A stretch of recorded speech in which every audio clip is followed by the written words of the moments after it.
बारिश में गाता मोर।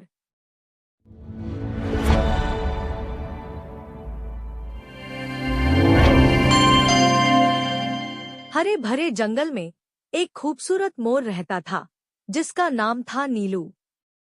नीलू के पंख इंद्रधनुष की तरह चमकते थे और उसकी आवाज में एक अनोखी ताकत थी। वह जब भी गाता बारिश की रफ्तार बदल जाती। अगर वह धीमे गाता तो बूंदें नरमी से गिरती और अगर तेज गाता तो बादल गरजते और मूसलाधार बारिश होने लगती। जंगल के जानवर नीलू के गाने का मजा लेते थे।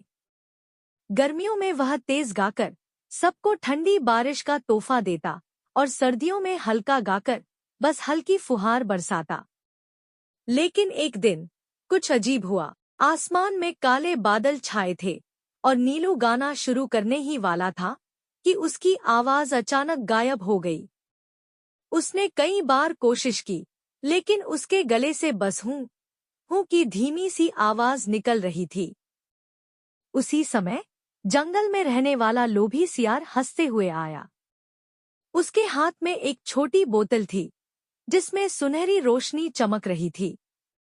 उसने कहा, तुम्हारी आवाज अब मेरी है नीलू। मैंने इसे अपनी जादुई बोतल में कैद कर लिया है। अब मैं बारिश को अपने हिसाब से बरसाऊंगा और जंगल का राजा बनूंगा। सियार ने तेज बारिश करा दी जिससे नदी उफान मारने लगी और कई जानवरों के घर बहने लगे। नीलू को अपने दोस्तों को बचाने के लिए तुरंत कुछ करना था। तभी उसकी दोस्त चंचल गिलहरी फुर्ती से सियार की पूंछ पर चढ़ी और बोतल छीनकर नीलू को दे दी। नीलू ने बोतल खोली और जैसे ही सुनहरी रोशनी बाहर निकली उसकी मधुर आवाज वापस आ गई।